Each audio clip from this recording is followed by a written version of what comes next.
Welcome. It's been a hot minute, y'all. Welcome to the Austin LGBT Chamber podcast.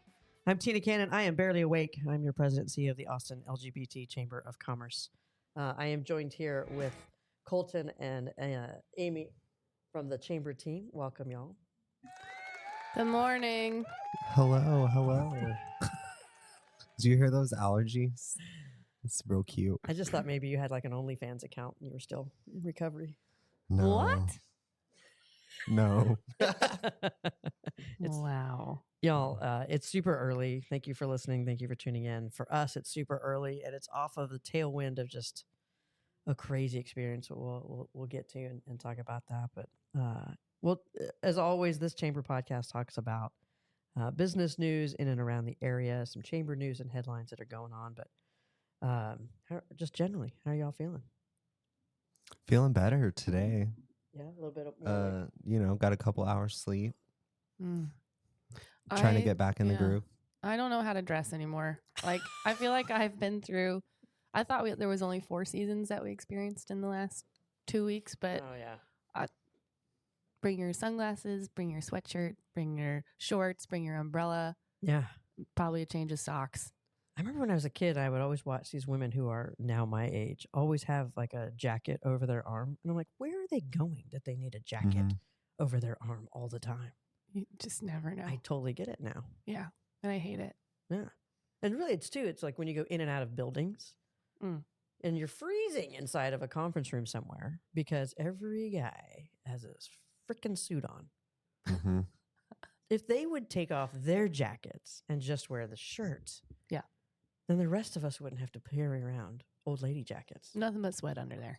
I know, right? And you know that they don't take them to the dry cleaner every day. Well, not those every day. guys? Yeah. Oh, no. You know those suits hang in their closet. They just take them back up, hang them back up, put their stanky suit back on the next day. I don't know. My dad was a suit guy. He had lots of suits. They were kind of boring. They're all boring. You walk into a men's store and it's just boring. And then he got a tan suit one year and we were like, ooh, Dad, you're looking sharp. Yeah. Well, we remember what happened to Obama. Obama, because he wore a tan suit. He looked so sharp, too. He did look sharp in it, but people had a heart attack about it. Let's talk about some local news and check out what's going on in our area.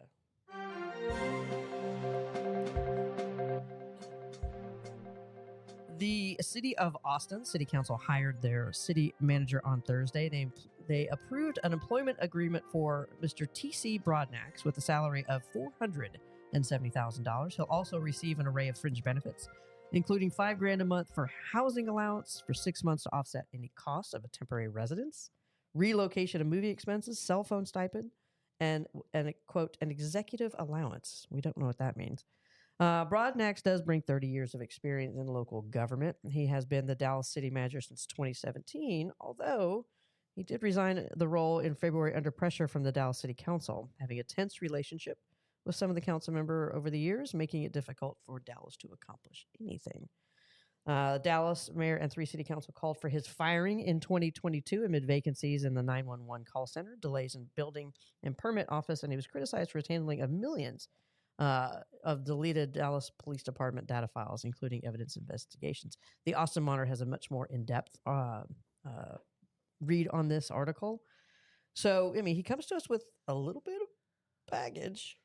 A little drama. On 2 of the things that we need most in this city are fixing our building permitting and fixing our relationship with our police department. And yet this guy was terminated for failing to do both.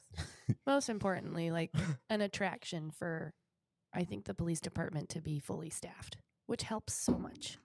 Like when you have more hands on duty, right? Yeah. So. And he beat out Sarah Hensley, who was a prior assistant city manager for years here in Austin. I adore Sarah as a person. She's a doer. So I had real high hopes that Sarah would get that gig. I hope the council is obviously, they made this decision. They make these decisions in executive session, so we don't get to hear the full deliberations. But obviously he had the votes to get their vote of confidence. So here's hoping that maybe there was just some personality issues in Dallas that maybe we won't have here. Maybe. But it would have been nice to have We Sarah. are very different to Dallas. in many ways. Yeah. Looks So- like Dallas money. Yeah, 470. I know. I'm like, 5,000 a month. for why didn't housing? we talk about this when Yeah. I was in political science and Yeah. taking all my public administration classes? Like, also, if you wanted to be a city manager one day, this is what your salary would look like. I'd be like, okay, sign me up. Right? What classes should I be taking right now? Because what they tell you instead is they say, oh, if you're going to work in government, you're doing it out of the goodness of your heart. Yeah, and you'll 'Cause- never earn over Right. like you'll a little more than a teacher's salary for the rest of Mhm. your life. Thank you for your service. Yeah, apparently he gets all of the teacher salaries all at once. Yeah. Yeah, Well, I mean, it's kind of akin to being a head coach when you're a city manager because it's not historically a long tenured position. You don't No. typically. it's a revolving door. Yeah, so you do kind of take your money and run and build your contract. And the hard part for Austin in this whole hiring process is that it's an open process. So for example, both TC and Sarah both had to tell publicly that they were applying for the job because the minute you apply for the job, it's public record in the state of Texas. And all the reporters were laying in wait with public information requests, PIO requests, Mhm. so they could get the data and the details of who was applying. So unfortunately, that process cuts out so many viable candidates because you don't want your current employer that you're managing a city of Denton or To know. to know that you're like, hey, love y'all, but I'm going to go apply for this other job. And if it doesn't work out, I'm just going to stay here. Like super awkward. So like that in itself cuts down on who we have apply, let alone just the interview process and the public engagement process. That's fair. Is he from Texas? Does it? He was somewhere else before Dallas. Visit our friends at the Austin Monitor to Okay. find out more about where he was before. Okay, Yeah. will do. Yeah, 'cause I can't remember where he was before. Oh, I don't know what's going on. oh no, we're starting over. I got sticky fingers this morning, y'all. In other news, the total eclipse is happening in our area. We expect a pretty good economic windfall from the total eclipse. Studies have pegged the potential economic impact of the eclipse to be $1.4 billion statewide, roughly $200 million of which could be felt in the Austin area alone. That would provide a welcome tailwind for tourism and hospitality industries, which have been hammered as of recent with the pandemic and various unfavorable macroeconomic trends. 4 minutes of complete freaked outum is, I think, what we're in store for. Yeah, I still don't really understand what to expect, but I'm here for it. Here's what it looks like. When you go into your bedroom at night, right before you turn on the light, that's what it looks like. That's what we're getting all excited about. It's kind of wild. I did get some glasses. I mean, we had We some did. from the last one. Did you Yeah. get them yesterday? Yeah. Oh yeah. It was Someone nice. brought some glasses from the Thinkery to Leadership Austin. Well, that's nice. Handed 'em Isn't out. that so Yeah. sweet? That's nice. Yeah, total eclipse of the heart. Yeah. I played that during our last eclipse Oh my gosh. because all of our neighbors met out in the parking lot and hung out. And so I brought my little boombox and played Total Eclipse of the Heart. That's cute. I mean, somebody's got to be getting the timing down on that song so that it plays perfectly when the eclipse comes through. But I'm excited for it. I'm a little weirded out, because there's a state of emergency. Yeah. And, jeez. See, and that's what happens when things are just being thrown across the office at me now. Yeah, I don't know. I think people are going to be like pulling over on the highway and stuff, right? Are we worried about that? Yeah, there's been several bulletins that have gone out saying to drivers, do not pull over. I think all the highway digital signage will say don't stop on the highway. Because, there's a fear that when it does go dark, that if you stop on the highway, the guy behind you is probably not aware of that unique opportunity. How dark are we talking with totality? Like nighttime. Like it'll look like midnight. Yeah. We will have blocked out the sun for a period of a few minutes. So here's my next I'm question. kind of stoked. Are we going to be in the office for this? I think we should roll down to the Long Center, right? Aren't they having a big watch party? Yeah, and we're all RSVP'd for that, but it sounds like there's going to be this crazy amount of people coming Like into town. pandemonium. I don't know that I want a quick exit. Oh, we're going to grab some scooters and we're going to cruise down to the Long Center. I've got a little PTSD about this over the Stanley Cup final. So, you just get blocked in your town and things start happening, and because it's, what do they say? The moon is in Gatorade or whatever. Mercury and Gatorade retrograde. The moon's in Gatorade. People are going to be weird. They're going to be weird about it. I'm a little on edge about what to expect for 4 minutes. There are some like real astro kind of geeky people that are excited about this. I will say that There's some strange stuff happening in here today. Is like revolting against us today. But I was at a Delta meeting yesterday, and Delta has actually booked 2 flights from I think it's from Houston to like Minnesota or whatever the line is of the eclipse that their meteorologists have determined this is the path to go towards Nashville, right? And they sold out this flight in a matter of minutes, and they had to add another flight for people who want to be in a plane and kind of follow the process of the because they sold out of window seats, right? Unbelievable. I'm a little nervous. I'm excited. Yeah. I mean, it'd be fun. It's a good economic boom. The hotel rooms and the hotel industry is loving it because they're selling out of hotel rooms at a weird time of year. That'll be an anomaly for them. But and it was interesting. Our friend from Visit Austin that was talking about like people asking years and years ago, like planning the trips, like not being able to book because it was so far out. Who are these people?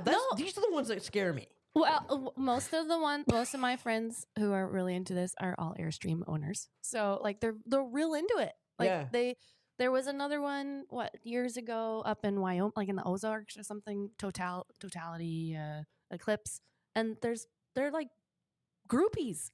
They're Eclipse groupies that follow these things around. Well, Gary went to the last one. He did. He said in our little presentation, they flew to wherever. Oh, the best viewing. Yeah, I know the one we had not too long ago. Kerrville was kind of the best viewing, and Kerrville was inundated. It looked like one of the folk festival time of year. The last partial one that we had. Well, and now it's Hill Country.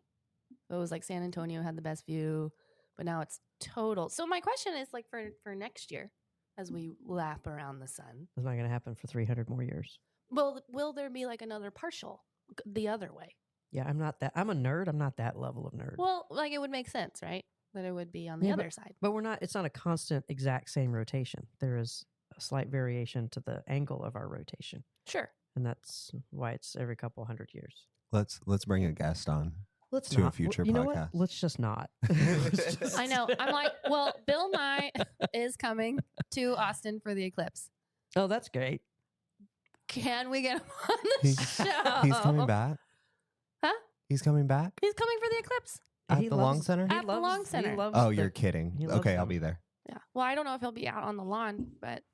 Is he going to be hiding in an office somewhere in a suit? Oh, no, I think he's got a Smelly show. suit? He's got a show booked for he'll Long be Center. out. This is like geeky moment for him. He'll totally be Oh out. my gosh.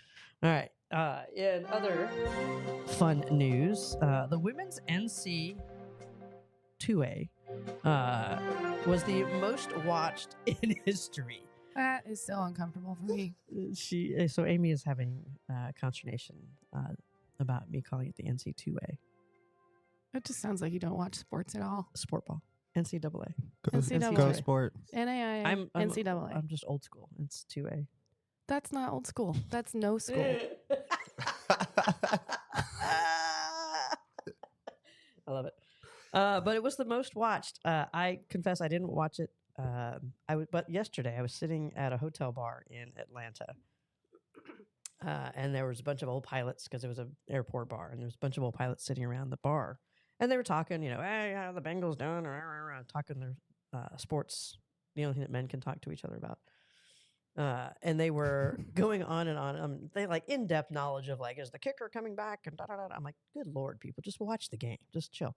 But at one point they shifted and they started talking about women's basketball, and they started talking about Caitlin Clark, and then they started naming deep down on the roster, on the team, other players. Yeah, and they knew her stats, and I was almost brought to tears, sitting there listening to these guys going knee deep, just as they were talking about the Bengals, as they were talking about NCAA